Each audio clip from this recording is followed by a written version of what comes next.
Olá, seja muito bem-vinda, seja muito bem-vindo. Eu sou a Bruna Macedo e estou com vocês nessa edição do Alesp Cidadania, que hoje vai conhecer o trabalho da Casa Neon Cunha, de São Bernardo do Campo. Para conversar com a gente sobre esse assunto, eu recebo aqui no nosso estúdio o Paulo Araújo, que é o presidente da casa. Seja muito bem-vindo. Obrigada pela participação. Obrigado. E também a Samara Santos, que é a vice-presidente da Casa Neon. Samara, muito bem-vinda, obrigada pela participação. Oi, Bruna, é um prazer imenso estar aqui. Vamos começar um bate-papo? Vamos. Como sempre, começar do início, né? Isso. Me conta, Paulo, o que é a Casa Neon? Eu te perguntei nos bastidores se você também é o fundador, você me disse que sim. Eu quero saber todo o início de vocês. A Casa Neon é um sonho, né, que a gente conseguiu realizar. Eu sempre tenho falado sobre esse processo, sobre o que tem significado isso para nós, principalmente para mim, de que a gente conseguiu conquistar um lugar, sabe? Um lugar que possa construir reparação. Eu acho que a casa, ela nasce com esse propósito, de produzir reparação para as pessoas, de produzir acesso, de produzir garantia de direitos. Então, quando a gente fala sobre a Casa Neon Cunha, principalmente eu mesmo, quando eu observo tudo isso, eu tenho em vista que é algo que a gente conseguiu conquistar, sabe? Um sonho nosso. É um projeto que a gente, inclusive, batalhou muito, pensou muito como seria desenhar tudo isso. A gente tinha uma ideia, hoje a casa funcionando formulada tem um outro formato que a gente conseguiu, inclusive, humanizar o atendimento. E o que é a Casa Neon? Qual é o trabalho de vocês? Quem são os assistidos? Casa Neon é já falo o nome, né? Casa, porque a gente quer ser também um abrigo. Hoje a gente não abriga ainda, mas é um centro de cidadania, de garantia de direitos, né? Para a população LGBTQIA+, ali da região do ABC, né? Então, hoje a gente realiza diversos atendimentos para a população que está em situação de vulnerabilidade extrema, que é a população que está em situação de rua, mas também a gente atende mulheres travestis intersexuais que estão no mercado sexual, né? Ali a gente tem Santo André, que fica do lado de São Bernardo, onde a gente está se estabelecido hoje, que é um lugar que durante 50 anos abrigou, ali na Avenida Industrial, mulheres fazendo programa, né? Mulheres trans e travestis. Então, assim, esse é o nosso principal público. A gente também tem aquela pessoa LGBTQIA+, que está em alguma situação de desorganização, ou financeira, está desempregado, precisa de um auxílio no campo da segurança alimentar, ou precisa de atendimento psicológico. Então, assim, a gente tem... A Casa Neon Cunha é isso, né? Esse lugar de atendimento, esse lugar de garantia de direitos, esse lugar de acesso para a nossa população LGBTQIA+. Samara, e me conta como é que é o funcionamento de vocês? As pessoas que procuram a casa, elas encontram o que necessariamente? Vocês funcionam todos os dias da semana? É um serviço 24 horas? Me conta um pouco a respeito da estrutura da casa. Acho que já começando que o nosso sonho é que funcione 24 horas, mas infelizmente a gente ainda não funciona 24 horas. Em breve, né, Paulo? Em breve. Estamos caminhando para isso. Isso. Então hoje o serviço da Casa Neon Cunha é de demanda espontânea ou encaminhamento de serviços da região ali do ABC. Então a pessoa pode chegar tanto com esse encaminhamento ou por demanda espontânea. Chegou ali, quero conhecer a casa, ouvir falar. No primeiro momento, a gente já tem uma equipe de atendimento psicossocial que faz a primeira escuta, né? Então, a gente tem uma psicóloga, uma assistente social que faz essa escuta qualificada, tentando entender um pouco a demanda dessa pessoa, né? O histórico dessa pessoa, para a gente levar em consideração a integralidade dessa pessoa, né? Então, para além do recorte de gênero e orientação afetivo-sexual, tem a questão de raça e etnia. Então, a gente vai levando tudo em consideração para que a gente consiga construir um plano individual para essa pessoa, né? Então, por mais que seja casa e um ambiente super acolhedor, essas pessoas estão ali para serem não reinseridas, né, mas talvez inseridas na sociedade, com questão de qualificação profissional, com as demandas de saúde atendidas, né? Então, uma pessoa que chega lá e esteja aplicando o hormônio por conta própria, a gente já encaminha para algum serviço de saúde da região que a pessoa mora, né? Então, em São Bernardo, a gente encaminha lá em São Bernardo. Em Diadema, então, a gente encaminha para o ambulatório trans de Diadema. Então, a gente consegue fazer essa articulação com a rede de todo todo o ABC. Esse plano é construído em conjunto, né, com a nossa equipe e a pessoa que está lá sendo assistida. Então, nós temos pessoas que estão em situação de rua, né, e que passam boa parte do dia lá na Casa Neon, acessando o serviço de convivência, acessando as refeições, também acessando os grupos que a gente faz lá. A gente sempre enfatiza a questão de que não é porque a pessoa está em situação de rua que essa pessoa precisa ser alienada ou não reconhecer seus direitos, né? Então, a gente não consegue estar 24 horas com essas pessoas ainda. Então, para que essas pessoas estejam cientes, né, dos direitos, do que essas pessoas precisam, de que serviço procurar em caso de algum tipo de necessidade. Então, todo esse acompanhamento é feito pela nossa equipe. Lá dentro da Casa Neon, para além dessas refeições, para além dos grupos, né, que são discutidos questões raciais, que são discutidos questões de direito, a gente assiste filme, consegue discutir um pouco sobre isso também, mas também garantia de direitos básicos como questão do banho, higiene, ter um descanso durante o dia, como o Paulo falou, existem pessoas que trabalham durante a noite e madrugada, então ter um local seguro para descansar, né? A gente trabalha em alguns projetos que possibilitam uma qualificação profissional para essas pessoas, mas a gente sabe que não é só isso, né? Trabalhar por cursos, né? A gente precisa com que essas pessoas sejam recolocadas, né, no mercado de trabalho. E também precisa ser feito um trabalho para que elas permaneçam no mercado de trabalho, né? Para que as pessoas que vão receber essa pessoa entendam o momento ali pelo qual ela está passando e ajudem a atravessar. Por que não? Essa é a nossa maior dificuldade, fazer com que as pessoas sejam chamadas, pelo menos para entrevista. Existem pessoas que até chegam, né, a essas entrevistas, temos pessoas qualificadas lá, né, Paulo, que chegaram a iniciar o curso superior, mas que por questão da transição, família não aceita, foi para a situação de rua ou está em vulnerabilidade, mas não permanecem, né, no mercado de trabalho ou na empresa X, porque não estão preparados para receber essas pessoas, né? Não é um ambiente seguro para essa pessoa. Tem isso também, né? É bem isso. Eu quero perguntar para vocês contarem aqui para a gente quais são os serviços cada um deles. Mas antes, Paulo, eu queria que você me contasse o porquê que você teve essa iniciativa. Por que você decidiu fundar essa casa? Tem algum motivo especial? Qual foi o insight que você teve que, poxa, eu vou fundar um espaço em que essas pessoas, essa população em específica, vai ser bem recebida, acolhida, vista, respeitada? Eu cheguei em São Paulo em 2016, dezembro de 2016. E vim para São Paulo como a maioria das nossas pessoas vem em busca de uma oportunidade, né? Oportunidade profissional, trabalho de crescimento. Quando eu chego em São Bernardo, que foi a cidade que eu escolhi para esse lugar, eu começo a notar que há uma ausência de políticas públicas para a população LGBTQIA+. E uma ausência nitidamente de que também pessoas engajadas no movimento para poder fazer essa discussão, né? Então, quando eu passo a olhar em volta, que uma cidade vizinha tinha um movimento cultural de parada, outra cidade tinha um movimento cultural do grito, outra cidade tinha um movimento que acontecia reuniões mensais, eu falo assim, nossa, em São Bernardo tem o quê? A ideia de construir a casa, primeiro, antes, quando a gente iniciou a fazer esse trabalho, era só em São Bernardo. A gente olhava para São Bernardo e dizia assim, não, a gente tem que fazer alguma coisa. A gente tem que responder essa ausência da política pública. Então, a gente, olhando para São Paulo também, que é muito avançado em tudo para a população LGBT, está aqui a região metropolitana de São Paulo, mas a gente não avançou como a política avançou em São Paulo. A gente viu que a cidadania em São Paulo, a gente via os centros de cidadanias, a gente, poxa, e aí, a gente tem o quê? Então, a Casa Neon Cunha, quando a gente olhou naquele território, a gente imaginava que a gente queria começar a construir uma resposta para a ausência. E construímos a Casa Neon Cunha. E a gente pensava em homenagear alguém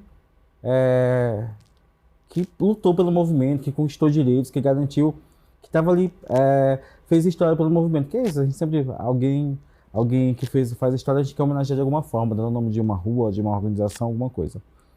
Até que eu conheci Neon. tinha uma atividade na Universidade Federal do ABC, que o coletivo Prisma realizava sempre, que era a Semana da Diversidade. E eu fui convidado por uma das pessoas que organiza, e lá eu conheci Neon, né? Ela, Neon, na primeira vez que eu vi ela fez uma fala sobre a questão LGBT, mas ele traz todos os recortes intersexuais, de mulheres, de racial, tudo isso. E eu fiquei encantado com aquela mulher, naquele momento. E aí eu fui pesquisar sobre o Neon, né? E eu vi o fato histórico que aconteceu. Neon, em 2016, até 2016, para pessoas trans no Brasil retificarem nome e gênero, precisava de um laudo médico. Um CID que atestava ou psicológico ou psiquiátrico que aquela pessoa se reconhecia homem ou mulher. Era um requisito para que os cartórios pudessem fazer esse processo. Apesar do Conselho Nacional de Psicologia já orientar que o auto-reconhecimento era suficiente, não tinha uma legislação ou algo que pudesse proteger essas pessoas. Essas pessoas eram obrigadas a ir no psicólogo ou no psiquiatra, ou nos dois juntos para poder... Precisava ter o laudo. Exatamente, para poder fazer esse processo. Aí, nenhum faz assim, não, meu auto-reconhecimento é suficiente. Ela foi até a Justiça Brasileira e falou o seguinte: ou a Justiça reconhece a minha identidade de gênero só com meu auto-reconhecimento, ou eu quero morte assistida. O caso dela foi para o STF. E aí, o STF, pela primeira vez, usou a Constituição para garantir que a Neon tivesse o seu reconhecimento sem um exame patológico. Foi a primeira pessoa trans no Brasil a ter esse reconhecimento, que abriu portas hoje para poder desburocratizar o processo. Imagina uma pessoa que conseguiu fazer um marco histórico. Imagina uma pessoa que sobreviveu a uma operação Tarântula, que foi uma operação que caçou e matou travestis em São Paulo na década de 80. Então, e a pessoa estava viva e continuava a construir história. Era algo magnífico, algo incrível. E aí a gente decidiu homenagear no Casa Neon Cunha, né? E a gente conseguiu entender que aquele lugar realmente precisava desse projeto. E as pessoas que foram chegando foram realmente também se sentindo pertencentes. Por exemplo, a Samara era do equipamento público da cidade de São Bernardo. Lá, quando eu iniciei a falar da casa, eu andava pra cima e pra baixo com a minha sacolinha, né, minha canelinha russa. E aí eu falava às pessoas que eu queria ter a Casa Neon Cunha. Vendendo o sonho dele. E as pessoas, algumas acreditavam, outras não. A Samara abraçou a causa. Abraçou. A Samara, desde o início, eu chegava no equipamento público, ela estava lá, ela era psicóloga, ela me recebia, botava eu na salinha, me escutava, até consegui resgatar ela de lá, hoje ela está com a gente. E aí a gente foi construindo, as pessoas foram aderindo a esse sonho e foi ajudando a construir, a dar corpo, a entender o que funcionava e o que não funcionava. E aí a gente criou a Casa Neon Cunha, né? Como é que foi o primeiro dia, quando você viu ela funcionando? Você lembra da sensação que você teve? Tem uma coisa que, assim, as pessoas... A gente sempre trabalhou diretamente com a população em situação de rua, né? A Samara trabalhava no centro pop. E a gente tem muitas mulheres trans, pretas, em situação de rua em São Bernardo. E tinha duas especial, a Tânia e a Bruna, que ficavam na frente da Caixa Econômica sempre mangueando. Mangueando é uma expressão que elas usam para poder pedir. E aí a gente fazia algumas ações, eu passava, falava, olha, a gente vai ter a Casa Neon Cunha. E aí a gente conversava, quando é que vai ser essa Casa Neon Cunha? Olha, a gente vai ter essa Casa Neon Cunha. Nunca chegava esse dia. Né? E aí foram anos, inclusive, que é isso, a gente funda o projeto em 2018, mas só passa até a casa em 2022. E eu passava por elas, às vezes sentava lá pra gente comer a marmita junto, né, na frente da caixa. Aí disse, olha, a gente vai ter a Casa Neon Cunha mês que vem. E eu olhava pra elas, aí a gente sorria, tá bom. Aí a gente conseguiu conquistar a casa, né, a gente conseguiu alugar... 2021, na verdade, no final de 2021. A gente conseguiu conquistar a casa, alugar a casa. Aí um dia a gente passei por elas, vamos, hoje a casa tá aberta. E aí a gente conseguiu realizar esse sonho. Foram elas que inauguraram? Praticamente, né? Então, assim... Nada, casa. Não tinha nada, tinha só a casa e a vontade de ser feliz. Então, a gente... Grandes começos são assim. E muito mais, porque assim, a gente passa por várias violências até ter a casa, certo? Outro dia eu tava me rememorando todo o início, tá? Todos os processos. E tem uma situação que eu sempre falo, que marca muito pra gente, de como a gente realmente se dedicou a fazer isso, que isso tivesse, né? A gente nem tinha casa ainda, a gente era só um sonho, um projeto, e aí a gente tinha algumas pessoas que a gente sempre estava na rua, assistia de perto, fazia ações, e uma pessoa que retornou para o sistema carcerário, né, que foi a Lohane. E aí a gente ficou, né, não, a pessoa foi presa, a gente não vai deixar de desassistir. Era um compromisso nosso com aquelas pessoas. E aí a gente vai atrás de Lohane, né, até que a gente descobre que Lohane, ela tinha alguns problemas e estava nos cuidados paliativos do Hospital da Clínica. Depois, a gente consegue, através de, inclusive da articulação do Centro Pobre, descobrir que um advogado conseguiu que a gente pudesse fazer uma visita. Quando eu fui visitar a Lohane, que a gente conseguiu a visita, ela tinha falecido há 10 dias. Em fevereiro. Uhum. E a gente ficou pensando, meu Deus, e agora? Uma pessoa em situação de rua, que estava há 15 anos na rua, ela ia ser enterrada como indigente. A gente queria, inclusive, promover a dignidade que ela não conseguiu em vida. E aí a gente vai, vamos requerer o corpo. Aí, não pode sim. A gente foi no ML, pegou uma orientação, fomos até uma delegacia de polícia, fomos para o delegado, fomos até a promotoria, conseguimos autorização. Eu lembro até hoje, a gente conseguiu pegá-la, pagamos a funerária e fomos enterrar em São Bernardo. Inclusive com o nome de reconhecimento. Eu lembro até hoje, até encontrei a Yara, inclusive agradecer a ela, que é coordenadora do SOS Racismo, ela estava lá, acho que acompanhando também um velório de uma pessoa, e aí estava eu, a Lohane e as pessoas que trabalhavam na funerária. E aí a gente conseguiu enterrá-la. Para a gente, para além de dignidade, é importante que a gente conseguiu promover que ela fosse enterrada com o nome de reconhecimento, com Lohane, e que ela garantiu que ela, naquele momento, no final, não estava sozinha. Sabe? Então, assim, a gente, até ter a casa, a gente enterrou algumas, perdeu outras. Umas saíram e não voltaram mais. Mas pra gente, é super importante hoje ter esse projeto e ter essa garantia, sabe? Que essas pessoas podem ir para algum lugar seguro. E a casa é esse lugar seguro. Sim. Quais são os serviços que essas pessoas encontram? Quem são essas pessoas e quantos assistidos vocês têm hoje?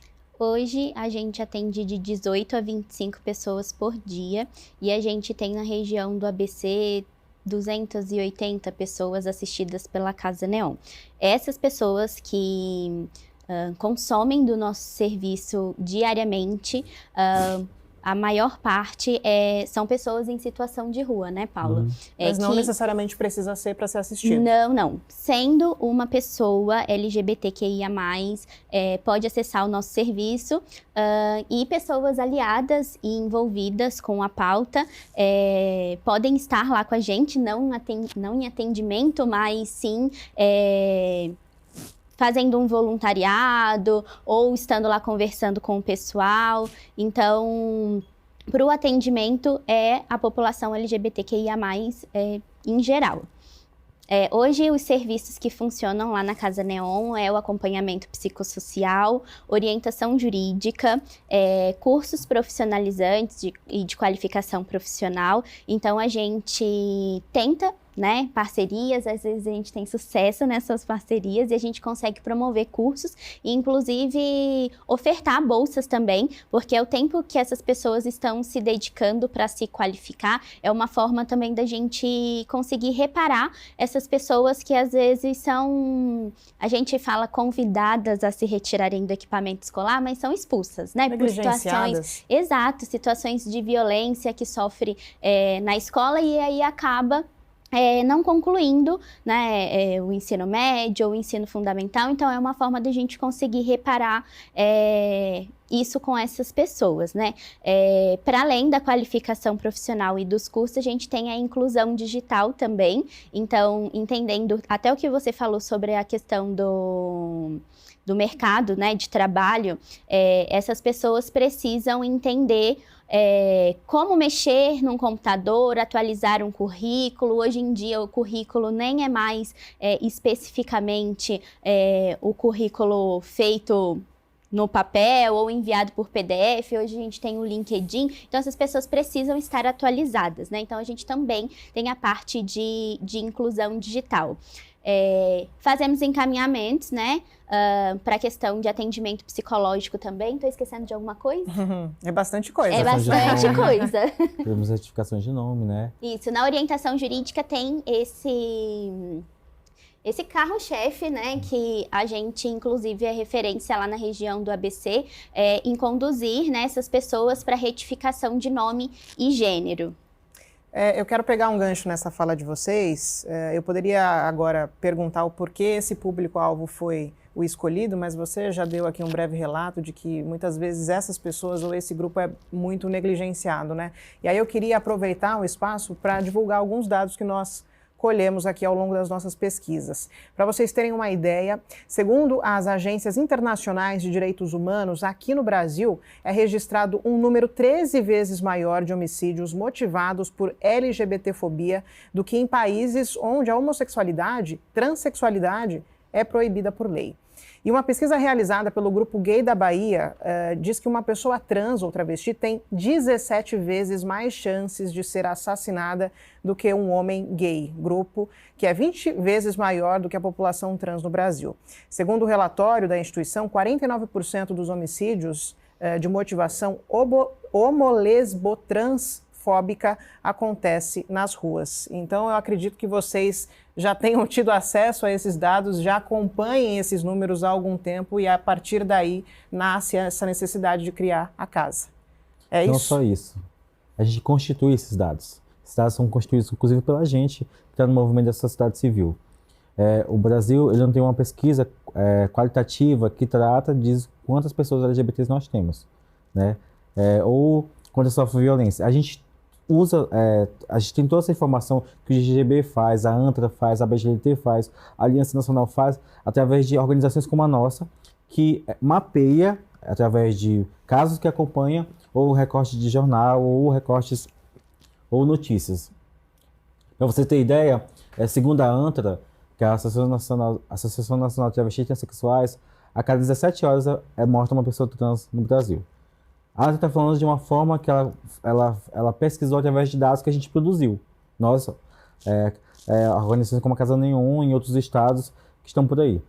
Se a gente imaginar que se a gente colocar isso na ponta do lápis, a gente qualificar esse processo, talvez seja uma pessoa trans seja morta a cada 3 horas.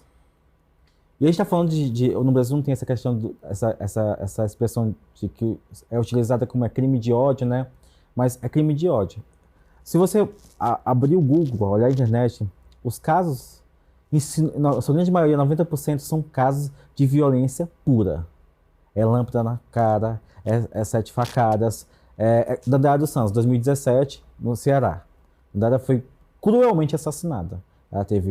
Ela apanhou, levou pauladas, ela foi arrastada no carrinho de mão, ela levou 7 tiros. Então, assim, eu tô falando de Luana, de Dandara dos Santos, desculpa, mas eu vou falar também de Esther, que foi cruelmente assassinada nas ruas de São Bernardo em 2021. E esses são casos que nós tivemos acesso, né? Fora tantos outros que podem acontecer e que simplesmente não chegam as informações até a gente. Essas pessoas são excluídas do censo, são excluídas da sociedade. Então, e tudo isso acontece, usando o exemplo que o Paulo falou da Dandara, visivelmente na nossa frente, né? Então, nesse caso que foi de grande repercussão, as pessoas assistiram esse ato de crueldade e desumanidade. Então, as pessoas assistiram e não fizeram nada, né? Então, por mais que esteja ali visível, né, esses atos de violência, são com pessoas que a sociedade considera invisíveis, né? Então, a gente tá passando e vira o rosto, essa pessoa pede informação e a gente já fica com medo. Então, pensando até no que você falou agora, né, da especificidade de cada pessoa, com esses dados, uma mulher trans preta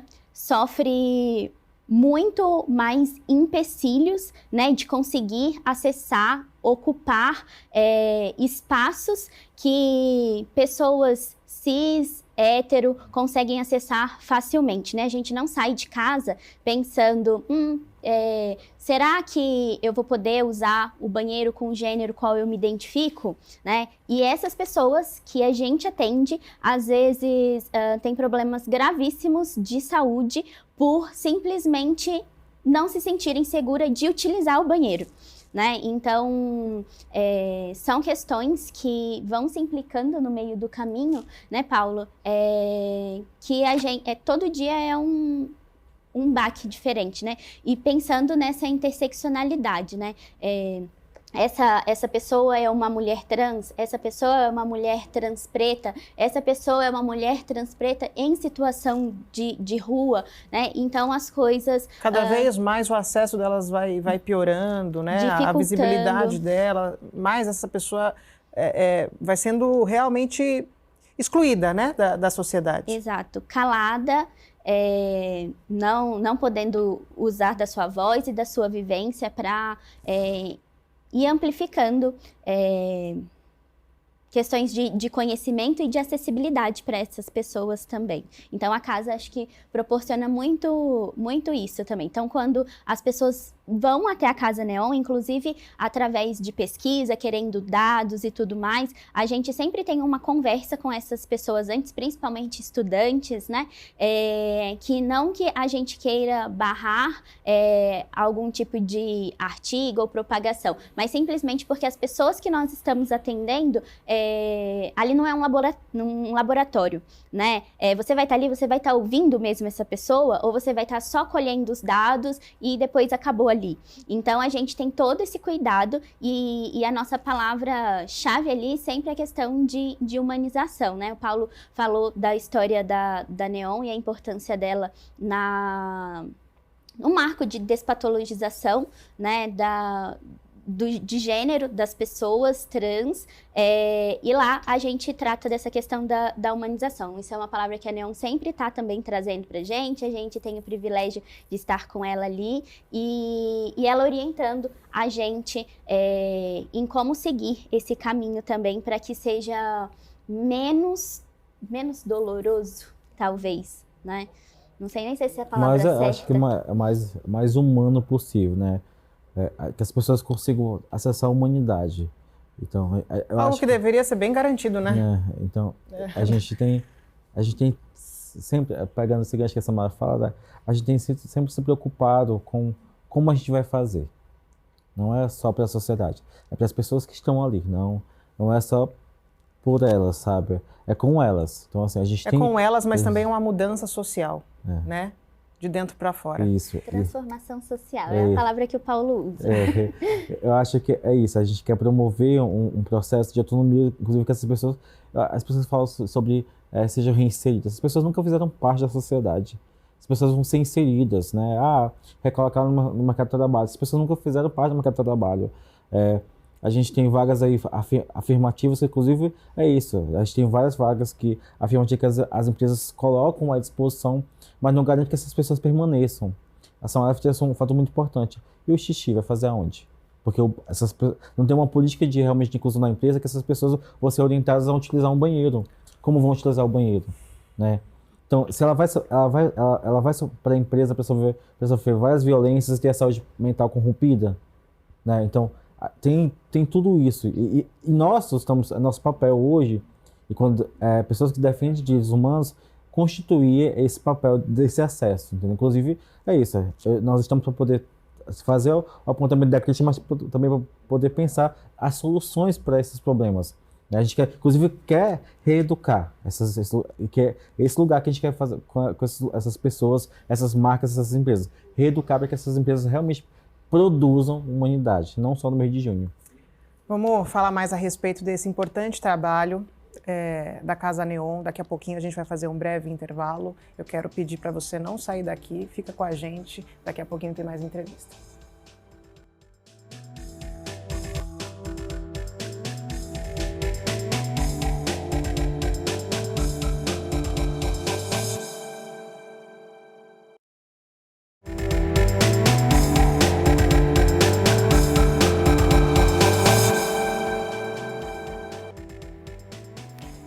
Voltamos para um segundo bloco de entrevistas. Hoje o Alesp Cidadania está falando do trabalho da Casa Neon Cunha. Estou recebendo aqui nos nossos estúdios o Paulo e a Samara, presidente e vice-presidente. Vamos continuar o nosso bate-papo? Paulo, a gente estava falando muito a respeito dos dados, né, de violência de pessoas LGBTQIA+, no primeiro bloco, mas eu sei que vocês fazem também um trabalho racial muito importante. Tem um recorte também voltado para outra parte da população e eu queria que você falasse um pouquinho para mim sobre isso. Maravilha. A gente tem sempre se preocupado em avaliar, para construir esses processos, a participação das pessoas, né? A gente tem, e não é uma demanda espontânea. A maioria das pessoas que acessam o nosso serviço, a sua grande maioria são pessoas pretas. É mesmo? Então, assim, se a gente pegar o recorde das mulheres que transitam na Casa Neon Cunha, a gente tem grande maioria, 80% são pessoas pretas, né? Se a gente avaliar as pessoas que acessam nossos cursos de qualificação profissional, essas pessoas, em grande maioria, são pessoas pretas. Então, assim, a gente tem sempre um cuidado, inclusive no processo de seleção, de priorizar por gênero e por raça essas pessoas, para que elas acessem qualquer tipo de serviço. A gente realizou, inclusive, um projeto agora com a Organização Internacional do Trabalho, que a Samara vai falar melhor sobre isso, essa nossa metodologia de avaliar essas pessoas, entendeu? Inclusive de recrutar essas pessoas, foi baseado nesses recortes de gênero e raça. Então, assim, eu acho que é muito importante, pensando que a gente tem grandes casos de racismo, a gente tem nossa população, além de sofrer LGBTfobia, sofre racismo constante. E a gente é visível mesmo isso, sabe? É muito visível na sociedade. Mas a Samara vai falar um pouco sobre como a gente construiu essa metodologia, inclusive, que olha essa questão do gênero e raça para utilizar na Casa Neon Cunha. Conta, Samara, Sim. Como é que vocês construíram essa metodologia?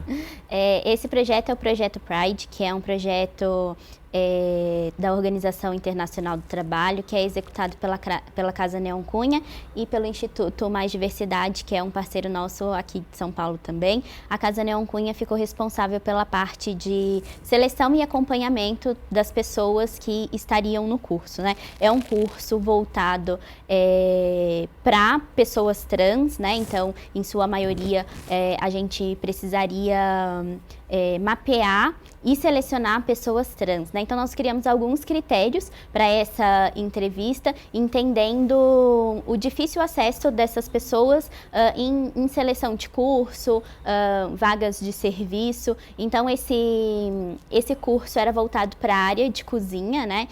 Então, essas pessoas tiveram acesso a um curso de qualificação profissional pelo Senai ou Senac, nas 5 regiões do país, né? Então, a Casa Neon Cunha ainda teve essa grande oportunidade de acompanhar pessoas do público LGBTQIA+, em outras regiões, em outros estados, né?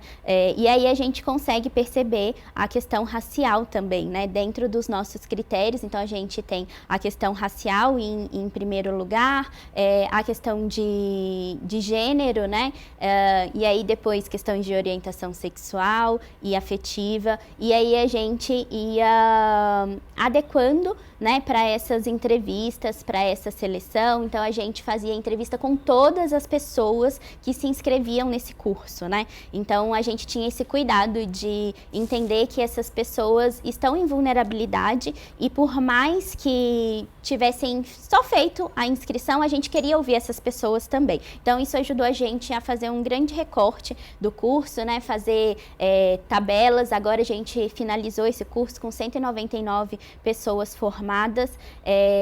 Ainda um desafio, né?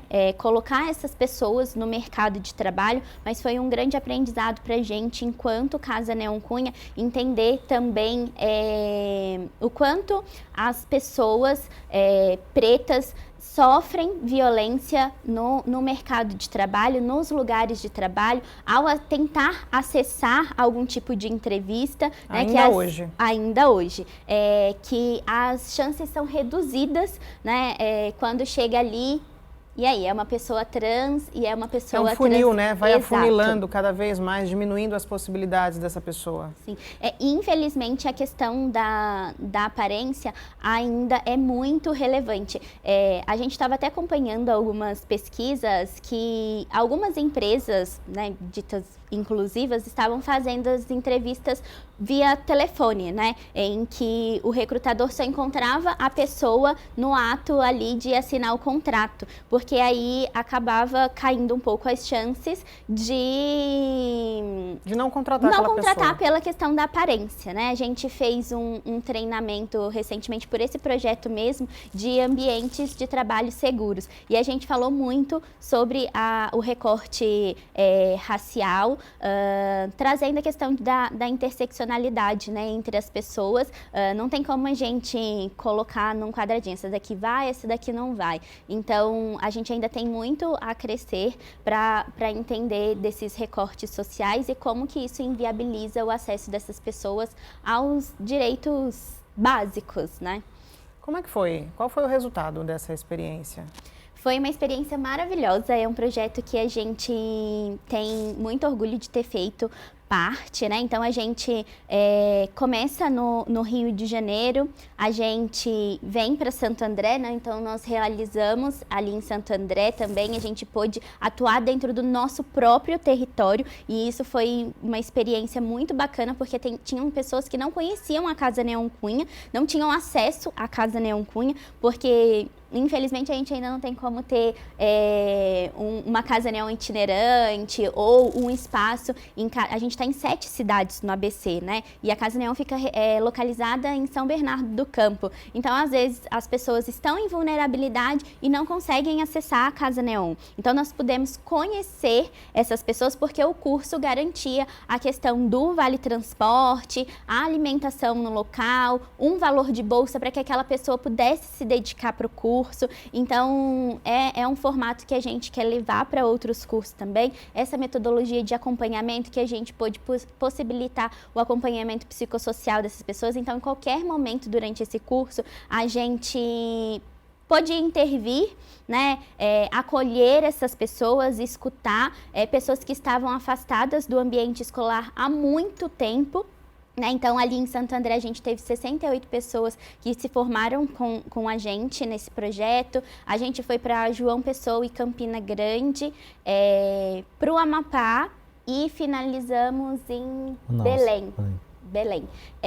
Então, foi uma experiência muito grandiosa para a Casa Neon, a gente pensando que a gente veio ali do ABC, né? O Paulo brincou com, eu só andava eu com a minha sacolinha debaixo do braço, minha canelinha russa, e ver a Casa Neon crescendo tanto. Então, essa experiência, a gente tem um baita orgulho, né, Paulo? E mais que isso, né?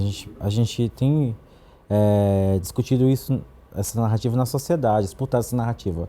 Uma coisa é produzir reparação no local. Outra coisa é quando você também cobre a sociedade. A gente, inclusive, tem uma PL agora que a gente protocolou recentemente junto com o deputado Teodoro Barba, né? Que é um super aliado. Inclusive, eu quero ressalvar que é importante a gente ter pessoas LGBTs eleitas, né? Realmente, de fato, mas é importante ter pessoas aliadas com compromisso com a humanidade. E esse é o segundo PL do deputado Barba. Tem um projeto de lei recente, né? Exatamente, que trata da gravidade de pessoas trans retificar o nome. Hoje, para uma pessoa trans retificar o nome, custa em média de R$500 a R$700. E esse PL, ele traz a possibilidade dessa pessoa retificar seu nome, né, ser gratuito e essas custas serem financiadas pelo Estado. Né? Então, qual que é a importância disso? Reparação. Né? Imagine ter o seu nome. Imagine você ter seu nome e você querer ter seu nome, você se perceber uma pessoa trans, na verdade, e o seu empecilho é retificar o nome. Poxa, 500, 700, eu já fiz retificações que custaram quase R$1.000. Então, essa PL, que inclusive já tramita algo semelhante no Senado, existiu uma PL aprovada também em Minas Gerais dessa mesma forma, é super importante, principalmente em São Paulo. Sabe, a gente tem um grande número, nós na Casa Neon, a gente tem mais de 180 pessoas na lista de espera para poder retificar nome de gênero que não conseguem pagar. Dá o direito da pessoa ser aquilo que ela é, né? Simples Exatamente. Assim.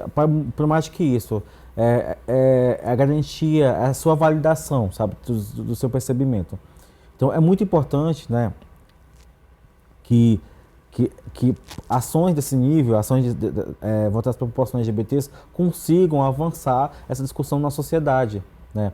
A gente agora tem, por exemplo, a gente conseguiu uma emenda da deputada Érica Manguinho, que mandou para o ABC, no consórcio, para que o consórcio realize um censo de pesquisa para poder quantificar pessoas LGBTs ali.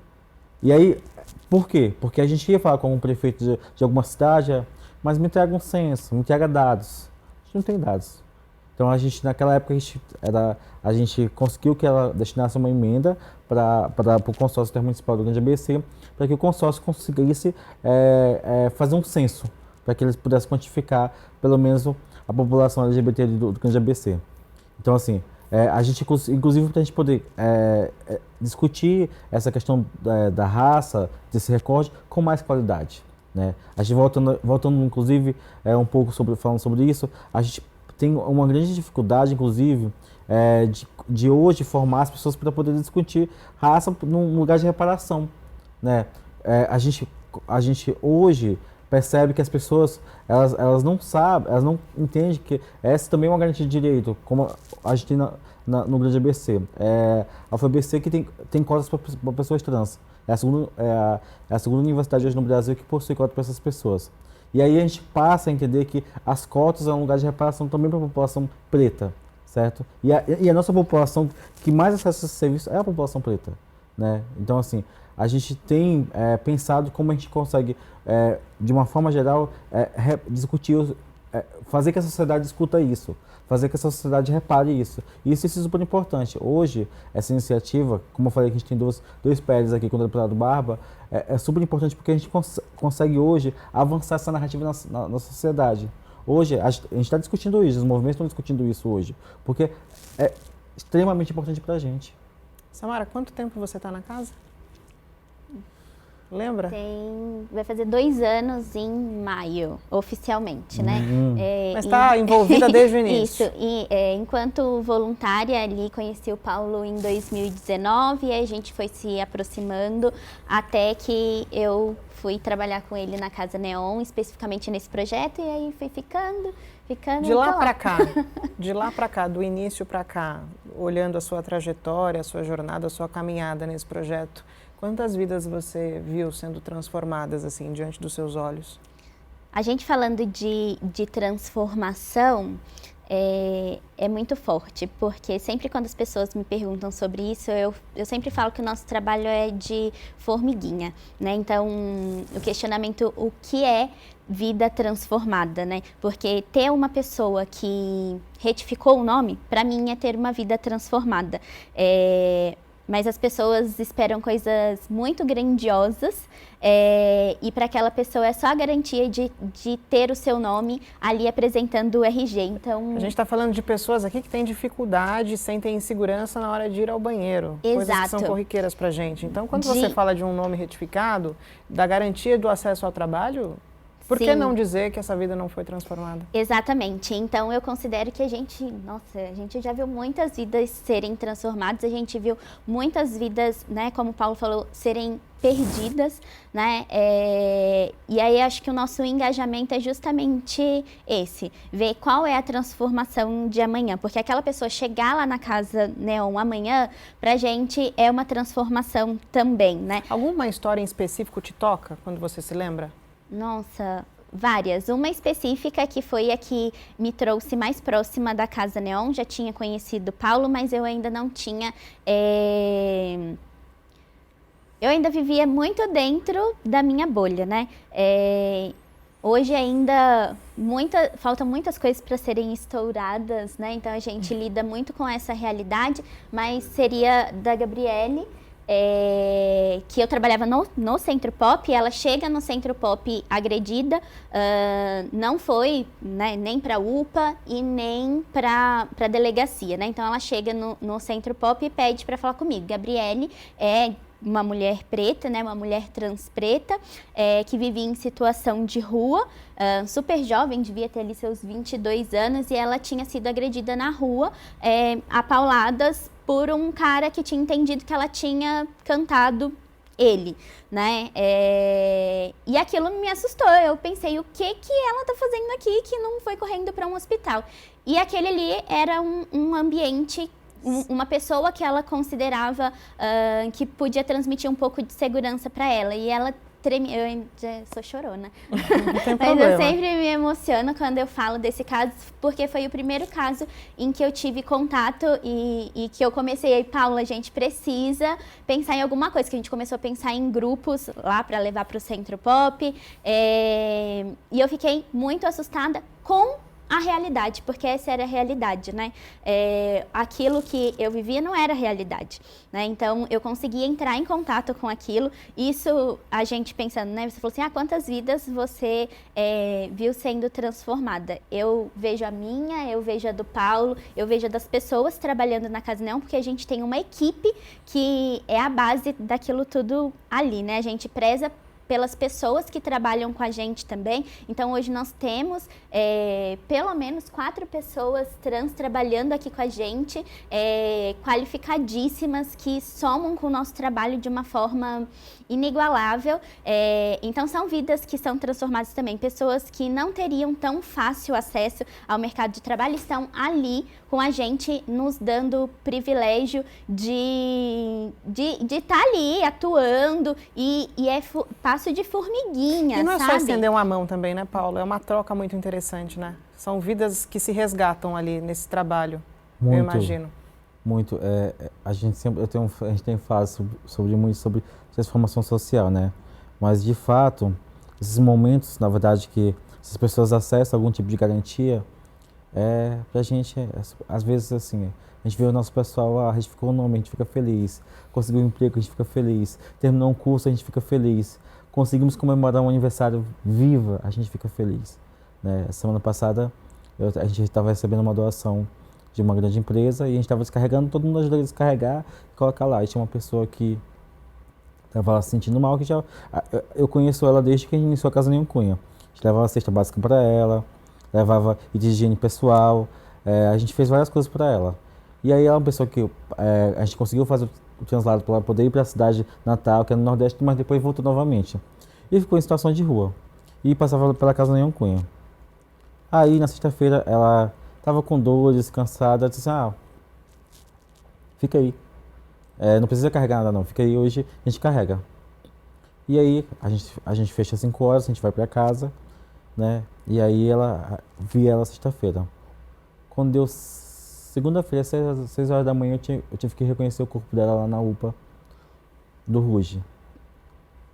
E eu pensei, poxa, quantas vezes, porque não foi nem a primeira nem a segunda vez ou terceira que eu enterrei uma pessoa. Quantas vezes eu vou ter que reconhecer corpos, sabe? E assim, sozinha mais uma vez, família, não tinha mais família, e eu tive que enterrar o corpo mais uma vez. Mais uma vez estava eu, o corpo, e dessa vez tinha a Samara com o Theo para poder a gente dar um enterro digno para ela. Eu fico pensando que até na hora da morte isso é transformação, porque ela não estava sozinha, sabe? Então assim, a Casa Neon conhece lugar de transformação constante, sabe? De várias formas, de várias metodologias. E pra gente é sempre importante quando a gente consegue realmente, de fato, se sentir, fazer que essas pessoas se sintam pertencentes no processo. Você estava falando que vocês recebem doações, né? Como é que... Vamos supor que eu estou em casa agora assistindo aqui o programa, assistindo você, assistindo a Samara, me encantei pelo projeto, pela casa, quero conhecer, quero ajudar. Como é que eu faço? Como é que as pessoas podem encontrar vocês e contribuir de alguma forma? A gente está aí em todas as redes sociais, né? É só acessar nosso @Casa Neon Cunha no Instagram, no Facebook, na outra rede, na X, a gente está no LinkedIn.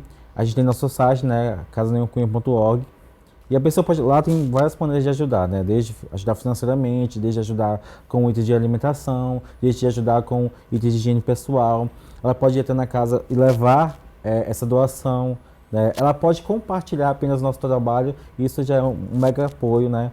Ela pode fazer uma ponte com uma empresa, com uma marca, ou com uma pessoa que quer apoiar um projeto como o nosso. Ela pode, a gente tem várias ferramentas que ela pode utilizar, para as pessoas ajudado. Tem alguma necessidade em específico hoje que vocês precisam mais? Quais são os maiores desafios que vocês enfrentam para se manterem fazendo esse trabalho? Hoje é, de fato, as doações permanecerem, né? A gente, como citou a questão do trabalho, são as doações se tornarem numa periodicidade que a gente consiga se manter, né, Paulo? A gente luta todos os dias para conseguir manter a Casa Neon do jeitinho que a gente gosta, oferecendo tudo que a gente consegue, tanto na parte técnica quanto na parte de convivência, nos acompanhamentos. Então, de fato, é a questão do nosso RH e manter a casa, né? Hoje a gente tem uma casa alugada, então nós temos o aluguel para pagar, nós temos as contas, né, de luz, água, internet, e aí alimento, materiais de higiene pessoal e de limpeza, roupas, né? Roupas e sapatos, são por mais que as pessoas doem roupas, a gente tem as nossas princesas lá da Casa Neon que calçam 41, 42, então essa é uma dificuldade que a gente tem também. Então, para se manter, a gente tem várias dificuldades. Mas, em especial, é essa questão do RH financeiro mesmo, que a gente consiga manter a casa funcionando bem. Mas muitas dificuldades e muitos sonhos ainda, eu imagino. Quais os objetivos da Casa Neon a partir de agora, daqui para frente? O que vocês ainda querem realizar? A gente quer produzir transformação social. Isso depende muito da nossa estabilidade. A gente quer ter cursos de qualificação profissional, mas a gente quer também que essas pessoas consigam aplicar isso na vida real.